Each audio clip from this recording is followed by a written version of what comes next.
My name is Eva, and this is part 1 of my creative critical reflection. I'll be answering one question in this video. To start, I'll give you a quick overview of my portfolio project. For my project, I created a nature magazine. I completed lots of research on the genre and conventions, and I took all of the photos by myself. Here is my magazine cover and table of contents. And here's my feature spread. I was able to get up close to a few real-life alligators. The question that I will be answering in this video is, how does your product use or challenge conventions, and how does it represent social groups or issues? So, to answer the first part, my product uses conventions in many ways. I was able to incorporate a lot of conventions because of what I learned from my research. I'll share some examples. First, my magazine cover has lots of conventions. I included a masthead, main cover line, other cover lines, a barcode, and a date line. Here are some examples of magazine covers that I researched in order to understand how to use the conventions. We can see their mastheads, cover lines, and more.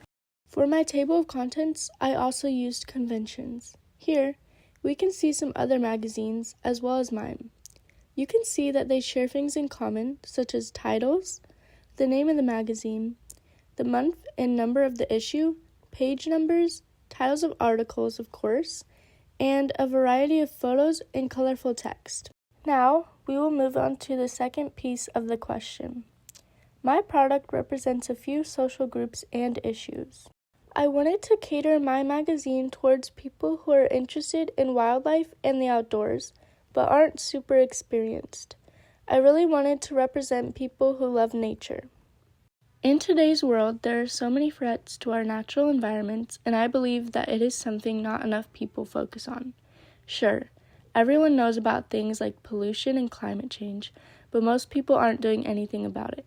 Things like AI and fracking are serious threats, and it is a big issue. If my product was actually distributed, I think that it could bring attention to this issue by getting more people to love nature even more and to understand more about it. If people who are interested in nature learn more about it, that may encourage them to do things that help the environment. Well, that concludes part 1 of my creative critical reflection. I hope you enjoyed, and make sure to tune into the rest.